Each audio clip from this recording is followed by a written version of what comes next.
একেবারে বসিরহাট দরবার থেকে ফুরফুরা দরবার শরীফে এসেছিলেন মহাব্বতে, কি বলবেন? দেখুন, জানেন তো বসিরহাট দরবার শরীফের সাথে ফুরফুরা দরবার শরীফের একটা আলাদা সম্পর্ক আছে। বিশেষ করে আমার সাথে ভাইজান নাজিমুদ্দিন ভাইজানের সাথে আমাদের পারিবারিক একটা আলাদা সম্পর্ক আছে। সেই জন্য এসছি দাদা হুজুরের দোয়া নিতে। তার সাথে সাথে ভাইজানের সাথে আজকে দেখা করলাম, খুবই ভালো লাগছে।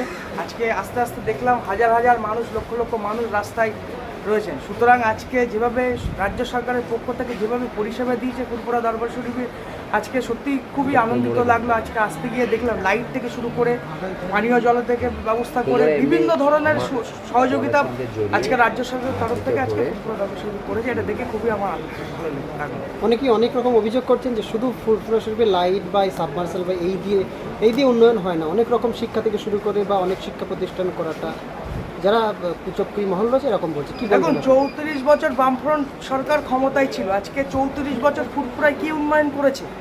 আজকে মুখ্যমন্ত্রী মমতা বন্দ্যোপাধ্যায় যেদিন থেকে আজকে মুখ্যমন্ত্রী হয়েছে তারপর থেকে রাজাগীর সাহেবের হাত ধরে আজকে ফুরফুরা দরবার শরীফে কম উন্নয়ন হয়নি, প্রচুর উন্নয়ন হয়েছে। আজকে দেখেছেন, আজকে রাস্তায় আসলে মানুষ বলবে রাস্তাঘাট, লাইট, আলো, বিভিন্ন ধরনের মুসাফিরখানা থেকে শুরু করে একটা হসপিটাল করেছে সম্ভবত। ভাইজান, হসপিটাল কি রেডি হয়ে গেছে? হচ্ছে হসপিটাল রেডি হয়ে গেছে। এখানে মুসাফিরখানা করেছে, বিভিন্ন ধরনের আরও উন্নয়ন করছে মুখ্যমন্ত্রী।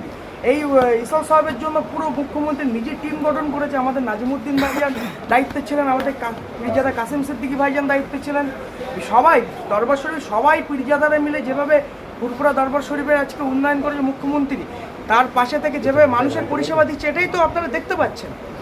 আপনার মিডিয়ার মাধ্যমে দেখতে পাচ্ছেন তো কীভাবে কতটা উন্নয়ন করেছে। একেবারে এসআইআর খসড়া তালিকা প্রকাশ হয়েছে আর এখানে সবথেকে বেশি সংখ্যালঘুদের নাম বাদ গেছে, কি বলবেন? দেখুন, এটা বিজেপি